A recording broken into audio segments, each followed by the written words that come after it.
Pakistan is host to the United Nations Military Observer Group in India and Pakistan, UNMOGIP, that was established in 1949 to monitor the ceasefire along the line of control in Jammu and Kashmir, a dispute that remains on the agenda of the Security Council and awaits a just and final settlement in accordance with the relevant resolutions of this Council that promise to the Kashmiri people the right to self-determination through a UN-supervised plebiscite.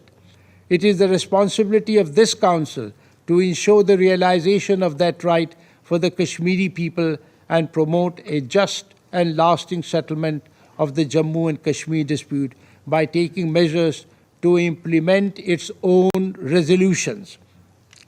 As others have stated, and I too echo it, it is important to address the real causes of conflict and establish durable peace. Mr. President, in conclusion, let me note that Pakistan also remains closely engaged at the policy and conceptual level in responding to the evolution of UN peacekeeping. In this regard, Pakistan is hosting the UN Peacekeeping Ministerial Preparatory meeting in Islamabad next month from 15th April 2025, whose outcomes would feed into the ongoing deliberations on the future of the UN peace operations. Peacekeeping would also remain among Pakistan's top priorities during our present term on the Security Council. Mr. President, Pakistan congratulates Denmark for its successful presidency of the Security Council for this month. And we are glad to see you personally preside over this important and timely debate on the peacekeeping. This debate has assumed greater relevance and significance in the context of the Secretary General's review of peace operations and the 20-year review of the UN peacebuilding architecture.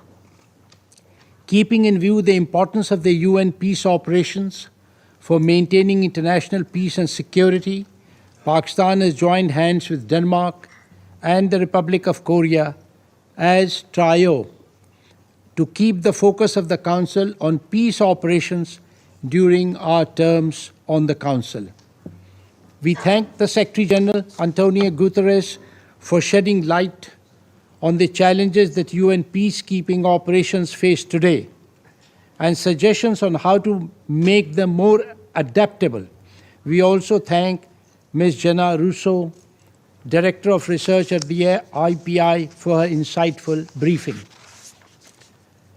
Mr. President, the United Nations peacekeeping operations are important and cost-effective instruments for maintaining international peace and security.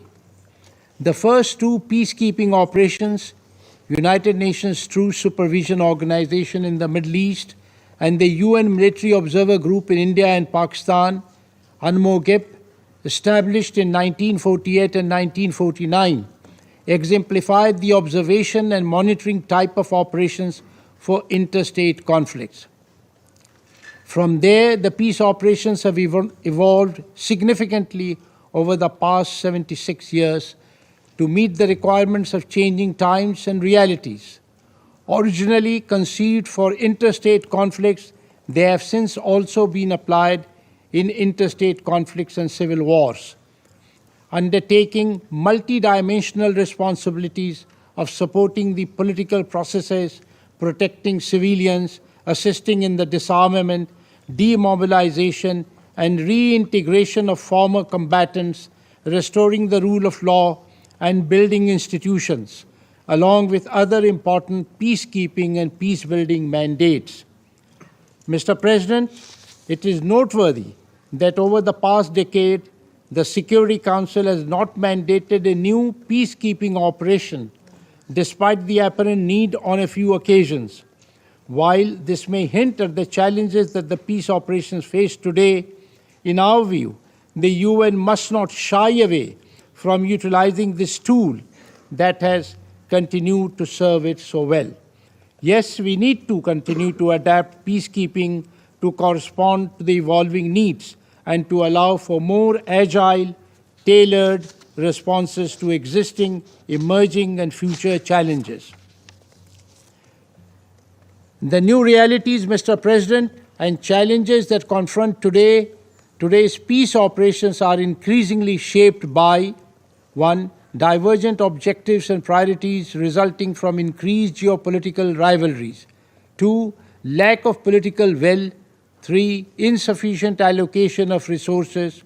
4. Proliferation of non-state actors. 5. Changing nature of conflicts. And 6. Weaponization of new technologies and the information space. Mr. President, Pakistan advocates the following main lines of response to the challenges confronting UN peace operations.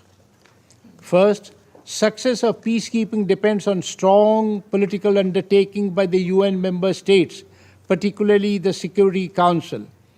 This council should provide unified and consistent support to all peace operations to ensure effective implementation of their mandates.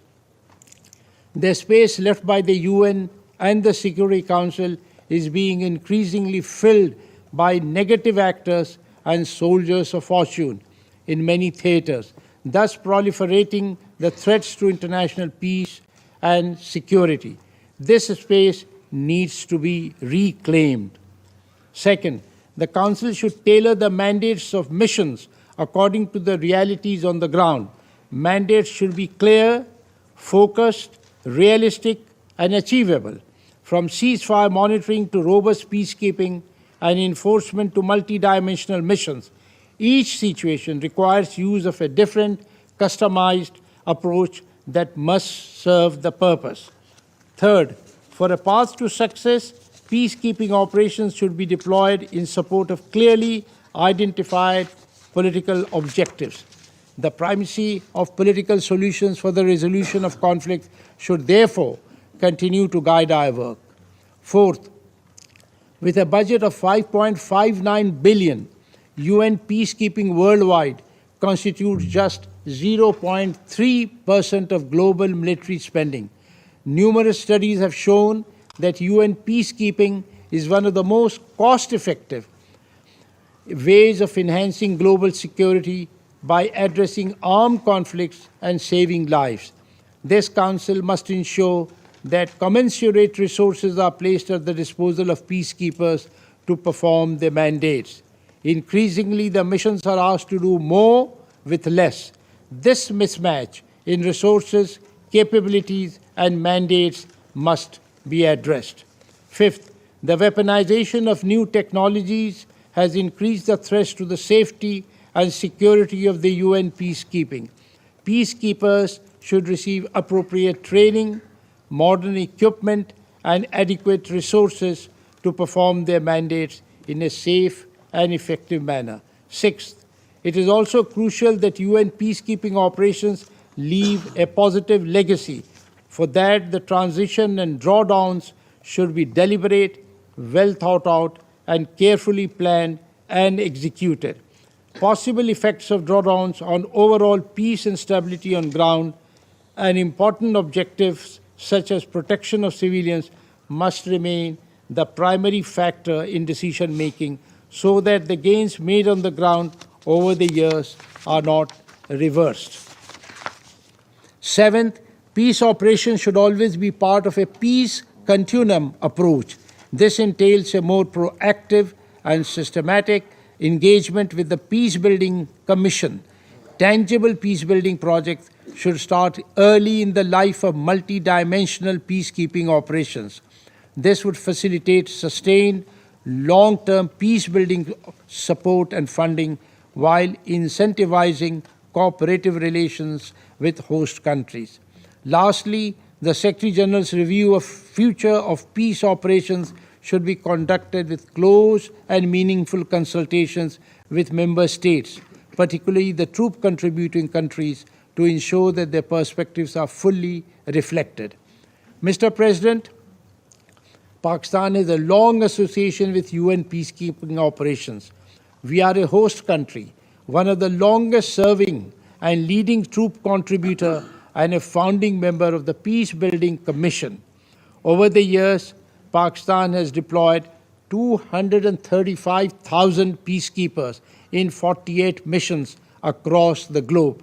181 Pakistani peacekeepers have paid the ultimate sacrifice in the service of international peace and security.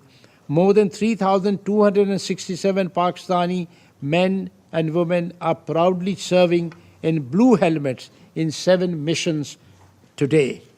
Pakistan is host to the United Nations Military Observer Group in India and Pakistan, UNMOGIP, that was established in 1949 to monitor the ceasefire along the line of control in Jammu and Kashmir, a dispute that remains on the agenda of the Security Council and awaits a just and final settlement in accordance with the relevant resolutions of this Council that promise to the Kashmiri people the right to self-determination through a UN-supervised plebiscite.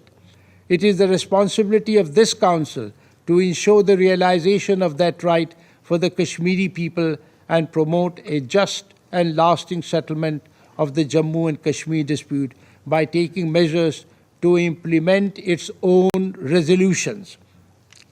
As others have said, and I too echo it, it is important to address the real causes of conflict and establish durable peace. Mr. President, in conclusion, let me note that Pakistan also remains closely engaged at the policy and conceptual level in responding to the evolution of UN peacekeeping. In this regard, Pakistan is hosting the UN Peacekeeping Ministerial Preparatory meeting in Islamabad next month from 15th April 2025, whose outcomes would feed into the ongoing deliberations on the future of the UN peace operations.